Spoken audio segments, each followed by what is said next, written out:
Hi guys! Good morning, good afternoon, good evening. RJYC Vlog here. Andito na naman tayo at eto na naman tatalakayin natin ang laglagan portion ng mga bugokers. Okay.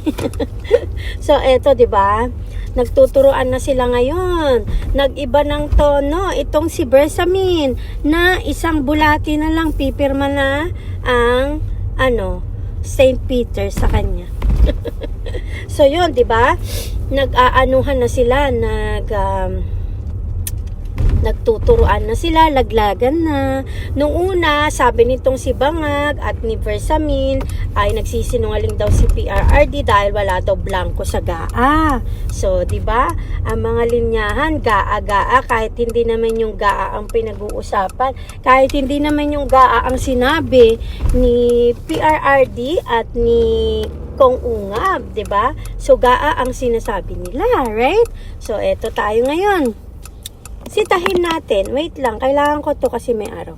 Sitahin natin ang sinasabi nitong si Bersamin.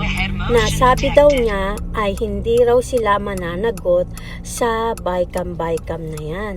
Nung una sabi hindi totoo. Ngayon sabi ay hindi na daw mananagot ang Malacanang. So that means it's true.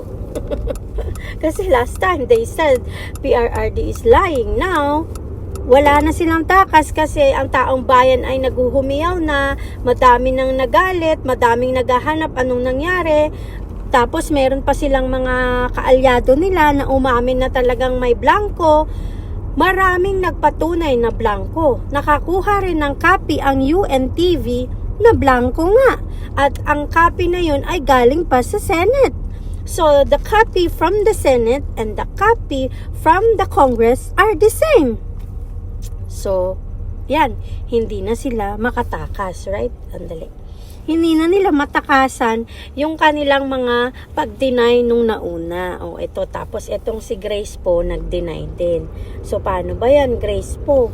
Anong sasabihin mo sa susunod na na this time, itong si Bersamin, mukhang umaamin na. At naguhugas kamay na sila na hindi nga daw responsable ang Malacanang sa nangyaring ganon. So, now what? Nagtuturoan na kayo ngayon sa mga kalokohan nyo.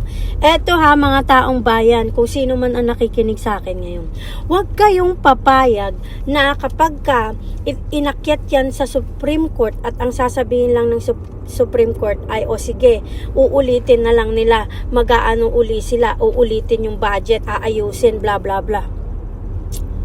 It's not gonna end there. Dapat may managot, dapat may makulong, at dapat may matanggal. Yun. Kasi lahat ng pumirma dyan sa bicameral na yan, lahat ng sumang-ayon dyan sa kalokohan ng Vice-Cam na yan, ay kawatan din. Why would you allow your bosses, whoever the heck is your bosses, to put a blank space in that budget? Why would you allow it? Ano yung trip-trip nyo lang? Wala lang?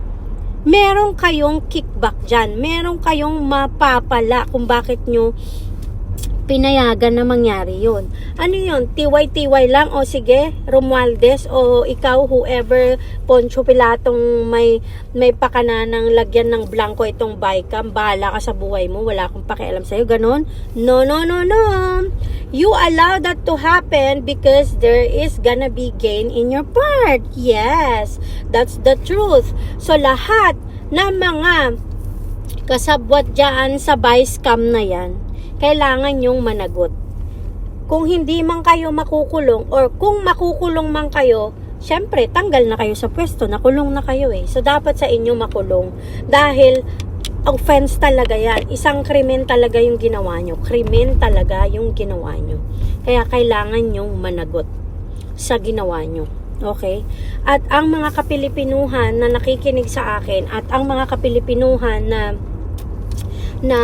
nag-o-observe at pagod na sa ginagawa ng ganyang klaseng gobyerno ay ipaglaban nyo po ang karapatan nyo. Ipaglaban nyo na itigil nila ang kanilang pambabalahura sa mga Pilipino. Dahil masahol pa yan sa panggagahasa ng face-to-face Masahol pa yan.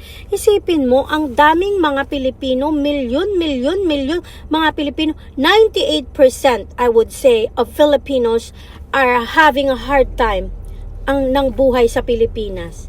98%. And yung 2% na yan yung may kakayahan, yan yung mayayaman. Yan yung may mga business at kung ano-ano pa. Sila yung mga taong may kakayahang paunlarin ang buhay nila dahil may pera sila. 2% lang. 98% of the people ang binabalahura nitong mga hinayupak na magnanakaw dyan sa gobyerno. 98% ng mga Pilipinong naghihirap na halos igapang nilang kanilang mga anak, kaya sila gumagawa ng krimen, kaya sila nagiging magnanakaw, kaya sila nagiging masasamang tao. I'm not justifying that what they're doing is good, but that is the main reason why they're doing it, because these corrupt people and in the government of the Philippines are the one pushing them to do that, because they don't have any more choice. They have to leave. So itong mga siraulong mga magnanakaw sa sa gobyerno ng Pilipinas, imbis na ibigay nila ang tama para sa mga Pilipino, magbigay ng maayos na trabaho, hindi yun ang ginagawa nila. Ang ginagawa nila, nakaw here, nakaw there, nakaw everywhere, at bahala kayo sa buhay nyo kung anong mangyari sa inyo. Ganon ang nangyayari sa bansang Pilipinas, and it's been like that for a long period of time. That's why we need people na talagang hindi corrupt. Kailangan natin sa gobyerno ng Pilipinas ang mga mamumunong hindi corrupt. At kaya maging matalino kayo sa pagboto nyo this May 2025. And I'm pretty sure suportahan natin yung mga inendorso ni PRRD, dahil kung mabuting tao ang nag-endorso, titignan din niya kung mabuting tao yung ini-endorso niya. Kung karapat dapat ba niyang itaas yung kamay ng mga tao na yun. So alam nyo na, ang PDP laban at ang mga sinusuportahan ni PRRD. Number 1, si Kong Marcoleta.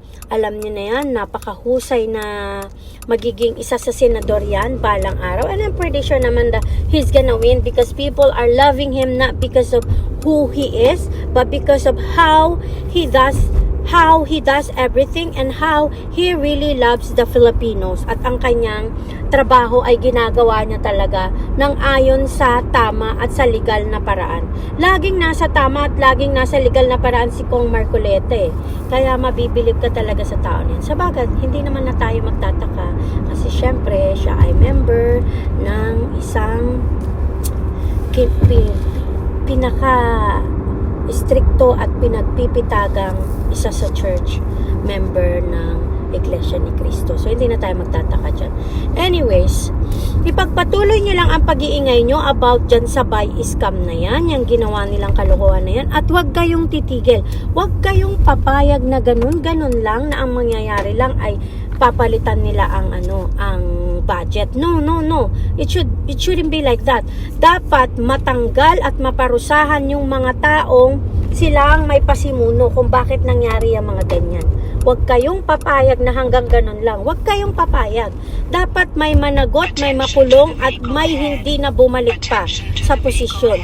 Kaya tandaan nyo, yung mga tao na yan na pumirma sa bicameral na yan, yung mga nag-deny, yung Ortega na yan, na napakayabang, na dinawit na naman si BP Sara. Yung Ortega na yan, huwag nyo nang iboboto yan sa La Union. Ang tagal-tagal na pala nila sa posisyon, wala naman din silang nagagawang matino sa La Union. So alam nyo na kung sino yung mga iuupo nyo sa halalan ng 2025, okay? Alam ko matatalino na ang taong bayan, hindi na kayo gagawa ng mga bagay na hindi makakabuti sa ating lahat. Everyone is smart, and I know everything is gonna be okay. Everything is gonna put into place. I'm pretty sure you guys are gonna protect the Filipinos and everyone. Again, this is RJYC Vlog. Please like, subscribe, comment, and share. Thank you so much guys for your support. God bless. Bye!